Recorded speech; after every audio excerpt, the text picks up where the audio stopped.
जय माँ काली। माता काली और बाबा भोलेनाथ की कृपा आप सभी पर बनी रहे, उनका आशीर्वाद आप सभी पर बना रहे और माता आपके अन्न धन के भंडारे भरती रहे। आज हम माता काली के बारे में बात करेंगे कि माता काली को सात्विक में हम क्या भोग दे सकते हैं, और बस इसी विषय में जानकारी हम देंगे आपको।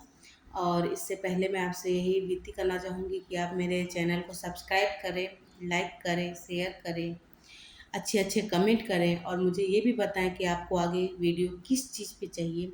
आप माता काली के बारे में और कौन सी जानकारी चाहते हैं, आप बताएं। हम आपके लिए उन सभी का वीडियो ज़रूर डालेंगे। तो शुरू करते हैं कि माता काली को और बेल आइकन को भी ऑन कर लें। माता काली को सात्विक रूप में क्या भोग देना चाहिए? तो वो माँ है। माता काली को आप सात्विक रूप में कुछ भी भोग दे सकते हैं, बस तामसिक में भोग मत दीजिएगा। सात्विक में आप माता को पान, पेड़े, प्रसाद, लड्डू कुछ भी चढ़ा सकते हैं। फूल, फल, ये सब माता ग्रहण करती है। बल्कि अगर आप एक थाली में खाना खा रहे होंगे और आप माँ को बोलेंगे कि माँ आओ, मेरे पास ये है, यही है, मेरे पास नमक रोटी ही है, आप मेरी थाली में आकर खाओ, तो माँ इतनी भोली है, इतनी प्यारी है कि वो आपके साथ आपकी थाली में बैठकर भी खाना खाएगी। ऐसा नहीं है कि वो नहीं खाए, क्योंकि एक माँ है और हम एक बच्चे हैं। अगर एक बच्चा प्यार से अपनी माँ को कुछ भी खिलाता है तो एक माँ ज़रूर खाती है। ऐसा नहीं है कि एक बच्चा अपनी माँ को खाने के लिए बोले और माँ नहीं खाएगी। लेकिन ध्यान रखें कि आप पान, पेड़े, फूल, फल सब चढ़ा सकते हैं, हर तरीके के सात्विक भोग चढ़ा सकते हैं। लेकिन ये भी ध्यान रखें कि आपको नींबू नहीं चढ़ाना है। आप नारियल का भी भोग दे सकते हैं माँ को। आपको माँ को हर तरीके का भोग दे सकते हैं। आप हलवा, चना, पूड़ी, छोले, सब्जी, रोटी, दाल, चावल, आप जो खाते हैं, आप अपनी लाइफ में, गृहस्थ जीवन में जो खाते हैं वो सभी कुछ माँ को खिला सकते हैं। अंडा, मांस, मदिरा, मछली, नींबू, ये सब चीज़ तामसिक में आती हैं। सब चीज़ें माता को सात्विक में नहीं चढ़ाई जाती हैं, तो इस चीज़ का ध्यान रखें। और माता को आप सात्विक रूप में पूजते हैं तो सात्विक रूप में आप माँ को कुछ भी दें। आप माता को चीनी भी देंगे ना, अपने घर से चीनी भी निकाल के अगर आप दे देंगे तो माँ वो भी शौक से खा लेगी, खुशी खुशी खा लेगी, माँ आपको कुछ भी नहीं बोलेगी और माँ खुश भी हो जाएगी। ऐसा नहीं है कि आपने माँ को चीनी खिला दिया या माँ को आपने केवल पेड़े खिला दिया तो माँ आपसे नाराज़ हो जाएगी, ऐसा नहीं है। माता अपने बच्चों से बहुत प्यार करती है। माता अपने बच्चों की सभी चीज़ों के बारे में जानती है कि मेरा बच्चा किन हालातों में है, मेरा बच्चा ये चीज़ कर सकता है कि नहीं कर सकता है। ठीक उसी तरीके से माँ उन सब चीज़ों को जानते हुए माँ अपने बच्चे की दी हुई छोटी से छोटी चीज़ को भी ग्रहण कर लेती है। तो बस आप सात्विक में माँ को किसी भी तरीके का सात्विक प्रसाद चढ़ा सकते हैं। पान, पेड़े, फूल, पान भी आप चढ़ा सकते हैं। माँ को पान अधिक प्रिय है, आप चाहें तो चढ़ाएँ, ज़रूर चढ़ाएँ। मुझे लगता है रोज़ नहीं भी चढ़ाते हैं, तो मंगल शनिवार को आप माँ को सात्विक पान ज़रूर चढ़ाएँ, मीठा पान। माँ को बहुत पसंद होता है, माँ को पान पसंद होता है। आप माँ को मीठा दूध भी चढ़ा सकते हैं और आप जो भी खाते हैं आप सब कुछ माँ को चढ़ा सकते हैं। बस ये ध्यान रखें कि तामसिक की चीज़ें उसमें नहीं आनी चाहिए, उसमें लहसुन प्याज का यूज़ किया हुआ नहीं होना चाहिए।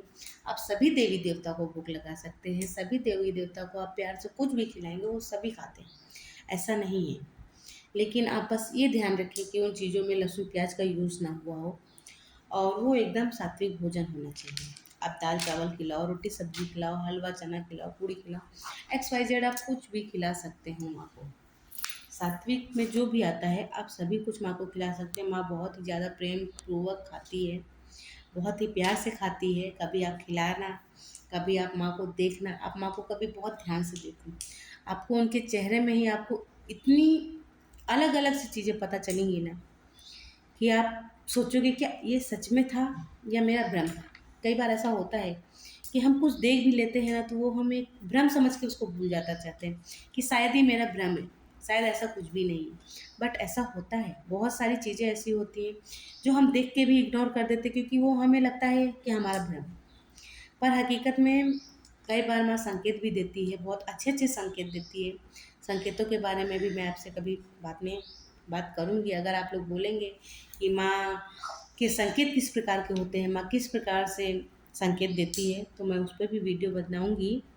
और आप मुझे कमेंट में ज़रूर बताएं कि और मुझे किस चीज़ पर वीडियो बनानी चाहिए। और बस यही है, आप माता को सात्विक में कुछ भी चाहिए, वो माँ है, वो ज़रूर खाएगी। अगर आप सात्विक की जगह तामसिक का यूज़ करेंगे तो याद रखिएगा, वो माँ भी है, वो शमशान काली भी है, शमशान से चलती भी है, उनके साथ अनेकों चीज़ें चलती हैं। और फिर आप अगर तामसिक में कुछ भी देते हैं, तामसिक भोजन में आप उनको कुछ भी देते हैं ना, तो फिर वो माँ नहीं रहती, फिर वो शक्ति बन जाती है।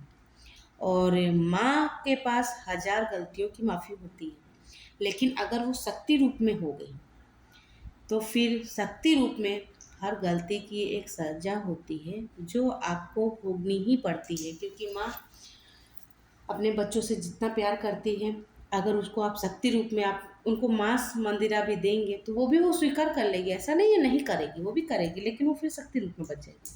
अगर वो शक्ति रूप में बन गई तो फिर आपको आपके हर गलती की सजा मिलेगी। माँ रूप में पूजेंगे तो आपको किसी भी गलती, आप 100 गलतियाँ कर दोगे ना, आप गलती से भी गलती कर दोगे, आप भूल गए हो, आपने कुछ नहीं चढ़ाया है, आप पूजा करना भूल गए हो, आपको ध्यान नहीं है, आपके पास टाइम नहीं है, आप माँ का नाम भी ले लोगे, माँ उसमें भी प्रसन्न हो जाएगी। लेकिन अगर आप तामसिक चीज़ें देकर माँ को तामसिक रूप में चलाएंगे तो माँ प्रसन्न नहीं होगी, माँ क्रोधित भी होती है, क्योंकि वो काली है। महाकाली भी बोला जाता है, शमशान काली भी बोला जाता है। मैं ये भी बताऊंगी कि शमशान काली और भद्रकाली में क्या अंतर होता है, वो भी बताऊंगी। अगर आप बोलेंगे तो ज़रूर बताऊंगी। पर ये ध्यान रखें कि आप माता को पूर्ण तरह से सात्विक भोजन ही दें। आप उनको सात्विक में चलाएंगे, देंगे, वो बहुत ज़्यादा खुश होंगी। तामसिक का यूज़ बिल्कुल ना करें। घर गृहस्थी वाले लोगों को तो तामसिक का यूज़ नहीं ही करना चाहिए। चलिए, बस इतना ही जानकारी फ़िलहाल के लिए, और वीडियो लंबी हो रही है तो हम अगले वीडियो में मिलेंगे आपसे। और आप सभी लोग कमेंट करके मुझे ये बताइए कि आपको आगे किस विषय में जानकारी चाहिए। जय माता दी, हर हर महादेव।